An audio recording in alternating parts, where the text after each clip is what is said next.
Hello everyone, welcome to our channel. आज की video में हम यूजीसी का रेगुलेशन 2022 जानेंगे। अगर आप पीएचडी करने जा रहे हो या पीएचडी कर रहे हो तो आपको रेगुलेशन 2022 के बारे में जान लेना बहुत आवश्यक है। ठीक है, पीएचडी में क्या क्या करना होता है, कैसे करना होता है, क्या गाइडलाइंस हैं, क्या रेगुलेशन है, यहाँ पर हम सारी चीज़ें बताएंगे।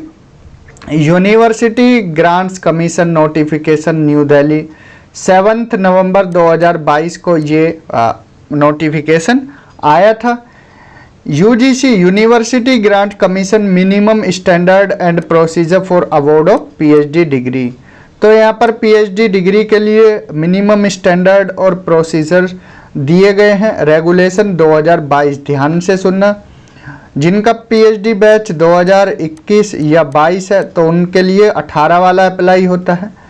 जिनका 2023-24 बैच है उनके लिए 2022 वाला ये रेगुलेशन लागू होगा। ठीक है जी, तो यहाँ पर हम पॉइंट टू पॉइंट सारी बातें यहाँ पर आज हम देखने वाले हैं। In exercise of the powers conferred by clause F and G of subsection 1 of section 26 of the University Grants Commission Act 1956, 3 of 1956 and in supersession of the UGC minimum standard and procedure for award of MPhil या PhD degree। हालांकि MPhil अब हटा दी है, regulation 2016 and its amendment, the University Grant Commission hereby makes the following regulation namely। अब regulation हम एक एक देखते हैं। पहला है शो टाइटल एप्लीकेशन एंड कमेंसमेंट। ठीक है जी, दूसरे में डेफिनेशन देखेंगे। पहले शो टाइटल एप्लीकेशन एंड कमेंसमेंट देख लेते हैं। दीज रेगुलेशन में be called university grant commission minimum standard and procedure for award of PhD degree regulation 2022। तो ये इसका नाम है।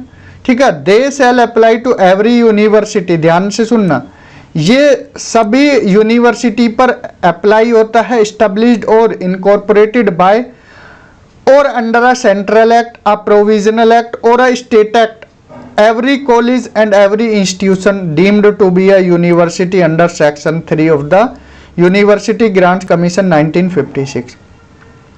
यूजीसी का जो एक्ट है, यूजीसी एक्ट 1956, उसके तहत जो भी यूनिवर्सिटी आती हैं, चाहे वो सेंट्रल यूनिवर्सिटी हो, प्रोविजनल एक्ट के तहत बनी हुई हो, स्टेट एक्ट के तहत, या कोई कॉलेज या कोई भी institution deemed to be a university, जो यूजीसी एक्ट 1956 के अंडर में आता है, तो उस पर ये अप्लाई होता है।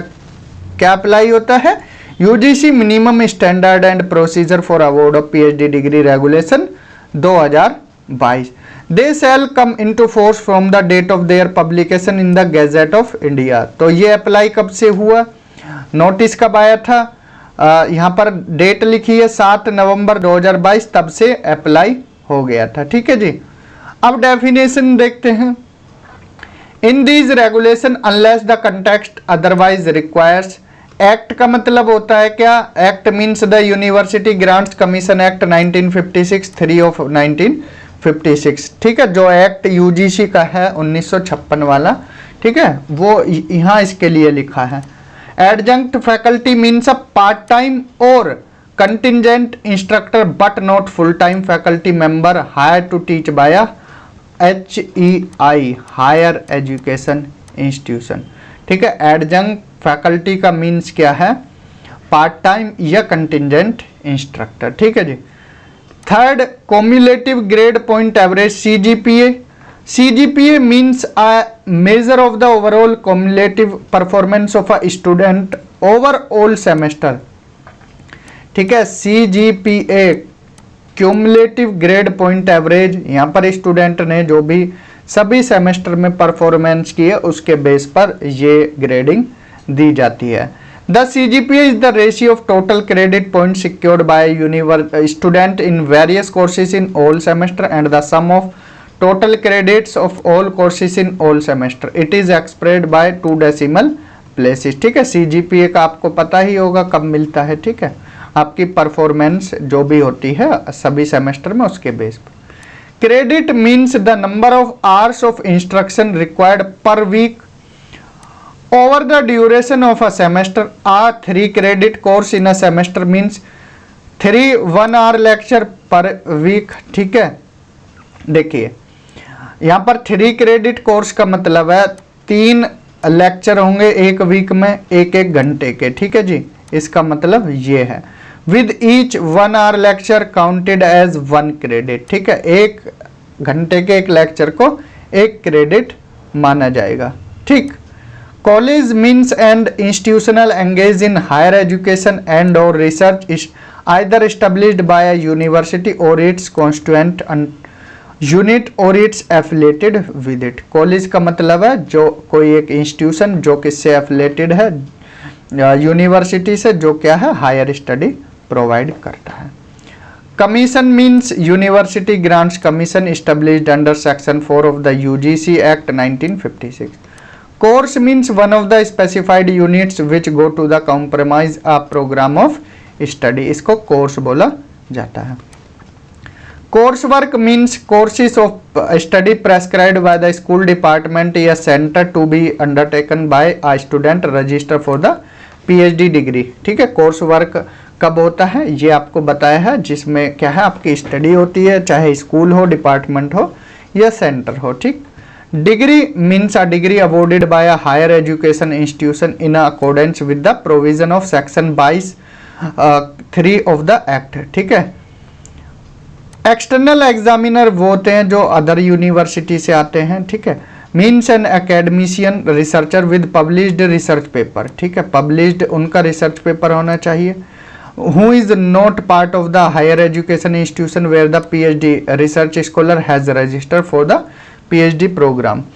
तो उस इंस्टीट्यूशन का पार्ट नहीं होना चाहिए जिसमें पीएचडी रिसर्च स्कॉलर क्या है अपनी डिग्री लेने वाले हैं या इसमें स्टडी कर रहे हैं, किसी अदर यूनिवर्सिटी के होने चाहिए। Foreign education institution means an institution duly established और incorporated in its home country and offering educational programme at the undergraduate, postgraduate and higher levels in its home country. ठीक है, foreign educational institution का मतलब क्या होता है, कोई एक इंस्टीट्यूशन जो जिसकी नींव या स्थापना रखी गई हो कहाँ, होम कंट्री में, लेकिन ठीक है वो ऑफर कर रहा हो क्या एजुकेशनल प्रोग्राम जिसमें यूजी, पीजी या हायर लेवल की स्टडी हो रही हो, या फिर which offers programme of the study leading to the award of degree through conventional face to face mode but excluding distance online ODL mode. Grade point का मतलब होता है means a numerical weight allotted to each letter grade on a 10 point scale. Guide या research supervisor का मतलब होता है academician researcher recognised by higher educational institution to supervise the PhD research scholar for his और her research. तो उसको guide या research supervisor बोलते हैं, बात एक ही है। हायर एजुकेशनल इंस्टीट्यूशन HEI का मतलब क्या होता है, मीन्स अ यूनिवर्सिटी और institution specified under close 2 of regulation 1 of these regulations. Interdisciplinary research का मतलब है research conducted by a PhD scholar इन 2 और मोर एकेडमिक डिसिप्लिन। ठीक है, इंटरडिसिप्लिनरी रिसर्च क्या होती है, जो 2 या 2 से ज़्यादा एकेडमिक डिसिप्लिन में क्या है रिसर्च कर रहा हो, PhD research. Open and distance learning mode shall have the same meaning as defined under the UGC open and distance learning program and online program regular। वही डिफाइन है जो यहाँ पर डिस्क्राइब्ड है यूजीसी रेगुलेशन 2020 में। ऑनलाइन मोड, ठीक है, इसका मतलब क्या है, shall have the same meaning as defined under the UGC regulation 2020। Online वही है कि आप क्या है डिजिटली रूप से क्या है स्टडी कर रहे हो, इसको ऑनलाइन मोड बोल दिया जाता है। ठीक है जी। प्लैग क्या होता है, इसको शॉर्ट में प्लैग बोलते हैं। इसका मतलब है practice of taking someone else work और idea and passing them as one's साउंड। अब देखिए किसी का आइडिया आप लेकर और अपनी रिसर्च में लिख दो तो फ्लैग आ जाएगा, किसी के आइडिया को चुराएं और अपना नाम दे दें तो ये उसमें आ जाता है। ठीक है जी। Programme means a higher education programme pursued for a degree specified by the commission under sub section 3 of section 22 of the act. Prospectus कोई एक ऐसा डॉक्यूमेंट जो हायर एजुकेशन इंस्टीट्यूशन के बारे में उसमें लिखा है। Research proposal brief right up given an outline of the proposed research work, जो आप रिसर्च वर्क करना चाहते हो उसका एक तरह से ब्रीफ में लिख देना, इसको क्या बोलते हैं, इसको बोलते हैं रिसर्च प्रपोजल। ठीक है जी। यूनिवर्सिटी क्या होता है, हायर इंस्टीट्यूशन जो सेंट्रल एक्ट, प्रोविजनल एक्ट या स्टेट एक्ट के तहत बना हुआ हो, ठीक है, मान्यता प्राप्त हो, उसे विश्वविद्यालय या यूनिवर्सिटी कहते हैं। Words and expressions used and not defined in this regulation but defined in act and not consistent with these regulations shall have the meaning assigned to them in that act। दो हमने देखे, defines देखी, ठीक है, यहाँ पर defines देखी है, ये थोड़ा वीडियो बड़ा रहने वाला है लेकिन काम का वीडियो है। ठीक है, शॉर्ट टाइटल, एप्लीकेशन कमेंसमेंट देखा, डेफिनेशन देखी। अब पॉइंट थर्ड की तरफ चलते हैं। Eligibility criteria for admission to PhD programme. Eligibility criteria क्या होना चाहिए? The following are eligible to seek admission to the PhD program। पहला, candidate who have completed 1 year या 2 सेमेस्टर की मास्टर्स डिग्री पीजी प्रोग्राम हुआ हो। अगर उसने यूजी 4 साल की 4 ईयर की, ठीक है, या जी 8 सेमेस्टर की हो तो पीजी उसकी क्या है, 1 ईयर और 2 सेमेस्टर की होनी चाहिए। ठीक, अगर 3 ईयर की बैचलर डिग्री है, 3 इयर्स की बैचलर डिग्री है, यूजी है, तो उसकी पीजी कितना होनी चाहिए? पीजी होनी चाहिए कितना जी? 2 साल की। ठीक है, पीजी होनी चाहिए 2 साल की, तो ये क्वालिफिकेशन होनी चाहिए। पीजी में 55% मार्क्स होने चाहिए। पीजी में कितना? 55% मार्क्स। ठीक है जी। 5% का रिलैक्सेशन किसको मिलता है? SC, ST, OBC, non creamy layer, differently abled, EWS and other categories of candidate as per the decision of the commission from time to time, इनको 5% का रिलैक्सेशन मिलता है। ठीक है, ये हो गई minimum qualification. Provided that a candidate seeking admission after a 4-year 8-semester bachelor degree program should have a minimum of 75% in aggregate or its equivalent grade on a point scale। अब देखिए ध्यान से सुनना, 4 साल की आपने अगर यूजी की हो, डायरेक्ट आपको एडमिशन लेना हो, 4 ईयर्स की आपने क्या है, पोस्ट अंडर ग्रेजुएशन की है, यूजी की है, आपको डायरेक्ट पीएचडी करना है, तो उसमें आपके 75% मार्क्स होने चाहिए मिनिमम या उससे ऊपर, wherever the grading system is followed. ठीक है, क्लियर हुआ जी। 5% का रिलैक्सेशन वही SC, ST, OBC, differently abled, EWS इनको मिलेगा। ठीक, पहली क्वालिफिकेशन ये। Second, candidate who have completed the MPhil programme with at least 55% marks in aggregate और its equivalent grade in a point scale, या आपने एमफिल की हो, एमफिल में आपके मिनिमम 55% हैं तो आप पीएचडी के लिए एलिजिबल हैं। ठीक है जी। वही इसमें भी 5% का relaxation, SC, ST, OBC, non creamy layer, differently abled, EWS इनको मिलेगा। ठीक, तो ये थी क्वालिफिकेशन। पीएचडी का duration, PhD programme shall be for a minimum duration of 3 years including course work. देखिए जो रेगुलर पीएचडी है मिनिमम टाइम कितना है उनका, 3 इयर्स से लेकर कितना खींच सकते हैं, 6 इयर्स तक। ठीक है जी, from the date of admission to the PhD programme. ठीक, clear. A maximum of an additional 2 years can given through a process of re-registration as per the statute ordinance of the higher institution। तो आपको 2 साल का extra time और मिल जाएगा, मतलब +2 और लगा सकते हो। ठीक है, तो टोटल आपकी जो पीएचडी है वो 8 साल की मैक्सिमम हो सकती है। ठीक है जी। लेकिन फीमेल कैंडिडेट या पर्सन विद डिसेबिलिटी, जिनकी डिसेबिलिटी 40% से ज़्यादा है, उनको 2 साल का रिलैक्सेशन मिलता है। ठीक है जी। तो उनकी टोटल पीएचडी अगर वो ज़्यादा से ज़्यादा खींच पाएँ तो 10 साल तक खींच सकते हैं। ठीक है, तो ये ध्यान आया। 3 से 6 तक टाइम होता है, मिनिमम 3 साल, मैक्सिमम 6 साल। 2 साल एक्स्ट्रा मिल सकते हैं सभी कैंडिडेट को, लेकिन 2 साल एक्स्ट्रा महिलाओं को और पीडब्ल्यूडी कैटेगरी के कैंडिडेट्स को मिलते हैं।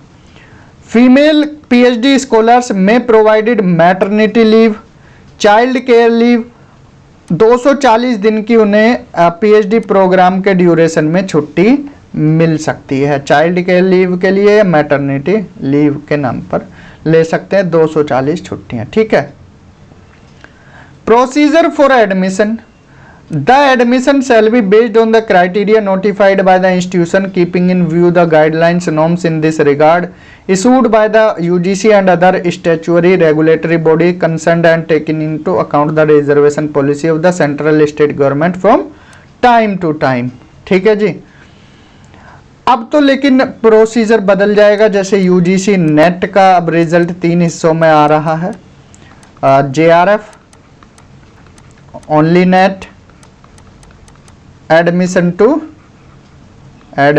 To PhD only. ठीक है जी, 3 तरह से आ रहा है। अब जो नया रेगुलेशन या कुछ आएगा वो हम आपको तभी टाइम पर बता देंगे। Admission to the PhD programme shall be made using the following. HEI may admit student who qualify the fellowship scholarship in UGC NET, UGC CSIR NET, GATE, CEED and similar national level test based on an interview। ठीक है, तो admission कैसे ले सकते हैं? JRF के through या exempted category के थ्रू।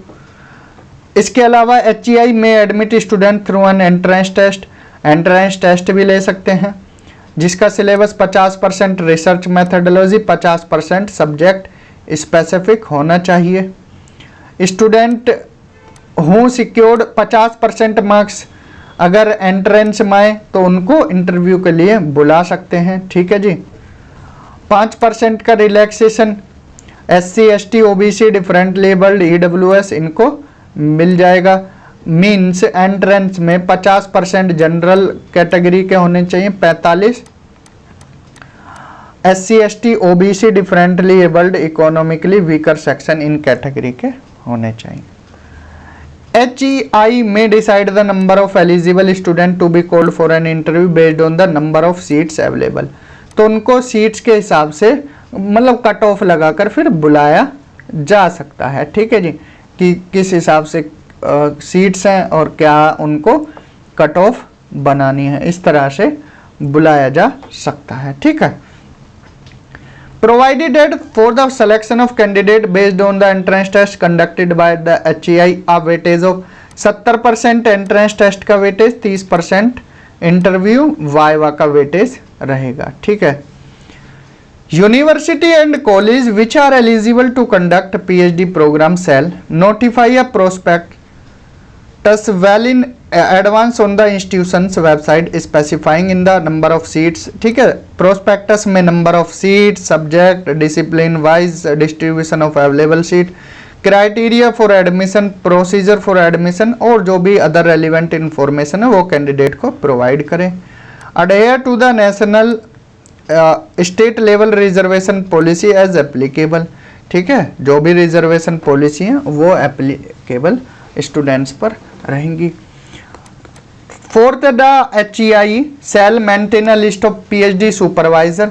ठीक है, एक जो भी लिस्ट है PhD सुपरवाइजर्स की along with the details of PhD scholars, तो PhD स्कॉलर्स की डिटेल प्रोवाइड करें, specifying the name of registered PhD scholar, topic of his research and date of admission admitted under them on the website of the institution and updated this list every academic year. तो ये list provide करें, नाम, उनका mobile number, उनके research paper जो भी mobile number details देनी चाहिए। पीएचडी रिसर्च स्कॉलर, उनका रिसर्च से रिलेटेड टॉपिक और डेट ऑफ एडमिशन, ठीक है, ये सारे। Allocation of research supervisor, research supervisor का एलोकेशन कैसे किया जाए। Eligibility criteria to be a research supervisor या को सुपरवाइजर या number of PhD scholars permissible per supervisor etc. Permanent faculty member होने चाहिए, प्रोफेसर एसोसिएट प्रोफेसर होने चाहिए हायर एजुकेशन इंस्टीट्यूशन में, पीएचडी होनी चाहिए, 5 रिसर्च पब्लिकेशन होने चाहिए पीयर रिव्यूड और रेफर्ड जर्नल में, and permanent faculty member working as assistant professor, ठीक है। अगर कोई असिस्टेंट प्रोफेसर, परमानेंट फैकल्टी होने चाहिए, पीएचडी होनी चाहिए, एटलीस्ट उनके 3 रिसर्च पेपर होने चाहिए। देखिए, professor, associate professor, associate professor, तो इनके कितने 5 रिसर्च पेपर होने चाहिए, ठीक है। पीयर रिव्यूड और रेफर्ड जर्नल और असिस्टेंट प्रोफेसर, इनके 3 होने चाहिए, ठीक है जी। Such recognise research supervisor can not supervise research scholar in other institution where they can only act. जिस यूनिवर्सिटी में काम करते हैं, जिस यूनिवर्सिटी से एफिलेटेड कॉलेज में काम करते हैं, उसी से वो स्टूडेंट को रिसर्च करा सकते हैं, ठीक है जी। 4 PhD scholars working in central government, state government research institution whose degree are given by HEI, the scientist in such research institution who are equivalent to professor, associate professor, assistant professor can be recognized as supervisor if they fulfill the above requirements, ठीक है। Third, provided that in area discipline where there is no or only a limited number of peer reviewed or referred journal, the HEI may relax the above condition for recognition of a person as a research supervisor with reason recorded in writing, या co-supervisor from within the same department or other department of the same institution or other institution may be permitted with the approval of the competent authority, ठीक है। को supervisor आपके other university के भी हो सकते हैं या अदर कॉलेज के, ये ध्यान रखना, ये इम्पोर्टेंट बात है अगर आप को सुपरवाइजर बनाना चाहते हैं। Adjunct faculty member shall not act as an research supervisor and, मतलब जो परमानेंट पोस्ट पर नहीं है वो रिसर्च सुपरवाइजर या को सुपरवाइजर, रिसर्च सुपरवाइजर नहीं बन सकते, लेकिन and can only act as co supervisor की तरह उनको रख सकते हैं, ठीक है।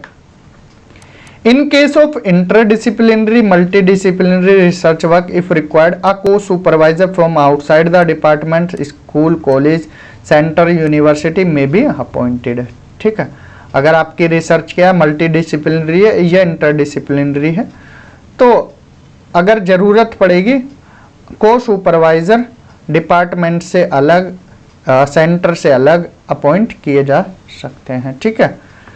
An eligible professor, associate professor, assistant professor can guide up to, professor 8 को गाइड कर सकते हैं, एसोसिएट 6 को और असिस्टेंट प्रोफेसर 4 को एट एनी गिवन टाइम।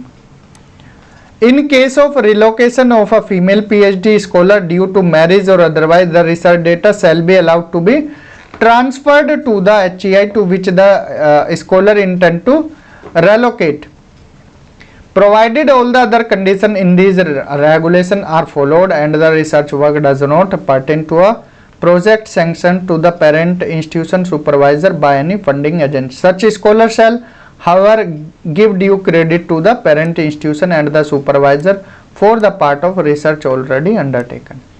अगर किसी महिला की शादी हो जाती है, ठीक है, और वो अदर हायर इंस्टीट्यूशन में जाती हैं, ठीक है, तो वो चेंज कर सकती हैं, बट लेकिन क्रेडिट किसको देना होगा, पेरेंट इंस्टीट्यूशन और सुपरवाइजर को, ठीक है।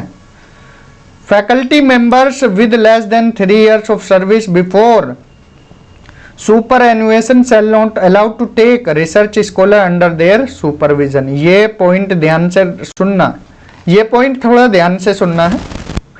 faculty member with less than 3 years of service before superannuation shall not be allowed to take a new research scholar under their supervision. However, such faculty members can continue to supervise PhD scholars who are already registered until superannuation and as a co-supervisor after superannuation, but not after attaining the age of 70 years. देखिए, जो supervisor retire होने में जिनका 3 साल है तो उनको एक तो सीट प्रोवाइड नहीं की जाए, not allowed to take new research scholar, ठीक है।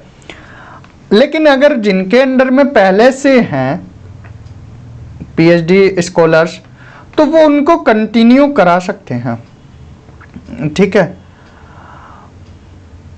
And as a co supervisor, अगर वो रिटायर्ड हो गए तो एज अ को सुपरवाइजर काम कर सकते हैं, लेकिन 70 साल से ज़्यादा एज नहीं होनी चाहिए, ठीक है जी। ध्यान रखना, अगर आप रिसर्च स्कॉलर चुनने जा रहे हो तो ये बातों को थोड़ा ध्यान रखना है कि सुपरवाइजर का एज कितना है, ठीक है, रिटायरमेंट को कितना वक्त है, ठीक है, ये बातें ध्यान रखनी है आपको। Admission of international students in PhD programs. Each supervisor can guide up to 2 international research scholars on a supernumerary basis over and above the permitted number of 2 foreign student को रिसर्च स्कॉलर को PhD करा सकते हैं, supervise कर सकते हैं। The HEI may decide their own selection procedure for PhD admission of international student keeping in view the guideline norms in this regard issued by the statutory regulatory bodies concerned from time to time. And point number 8, at any point the total number of PhD scholars under a faculty member either as a supervisor or as a co-supervisor shall not exceed the number prescribed in the clause 3.6.3 and clause 7.1. अब course work की बात आती है। Course work credit requirement number duration syllabus minimum standard for completion etc. The credit requirement for the PhD course work is a minimum of 12 credit, 12 credit होना चाहिए, including a research and publication ethics, जिसमें research और publication ethics का भी chapter बोल सकते हैं एक तरह से, ये भी पार्ट होना चाहिए, ठीक है जी। Course as notified by UGC YD.O number FA 1/218 general care in 2019 and research methodology course, ठीक है। रिसर्च मेथडोलॉजी कोर्स कराया जाता है और कराया जाना चाहिए, ठीक है। The research advisory committee RAC can also recommend UGC recognise online courses as part of the credit requirement for the PhD programme, ठीक है। RAC रिकमेंड कर सकती है यहाँ पर ऑनलाइन कोर्सेज के लिए भी। All PhD scholars irrespective of discipline shall be required to train in teaching education pedagogy writing related to their chosen PhD subject during their doctoral period. PhD scholars may also be assigned 4 to 6 hours per week of teaching research assistantship for conducting tutorial or lab work and evaluation। 4 से 6 घंटे हफ्ते में ये काम भी कर सकते हैं, ठीक है। A PhD scholar must obtain the minimum of 55% marks or equivalent grade in the UGC 10-point scale in the coursework to be eligible to continue। तो उनको 55% मार्क्स लाने कोर्स वर्क में अनिवार्य हैं, ठीक है जी, ये ध्यान रखना है। RAC and its function research advisory committee और उसके कार्य यहाँ पर देख लेते हैं क्या है, ठीक है। There shall be a research advisory committee और an equivalent body as defined in the statutes ordinances of the HEI concerned for each PhD scholar. The research supervisor of the PhD scholar concerned shall be convener of this committee and this committee shall have the following responsibility, ठीक है। जो RAC है उसमें जो PhD scholar है उसके research supervisor, ठीक है, वो क्या है, shall be the convener of this committee. Convener इस कमेटी के रहेंगे। ठीक है जी। और कमेटी की क्या क्या जिम्मेदारियां होती है? To review the research proposal, research proposal को रिव्यू करना और टॉपिक को फाइनलाइज करना। To guide the PhD scholar in developing the study design and methodology of research and identifying the course that he may see have to do.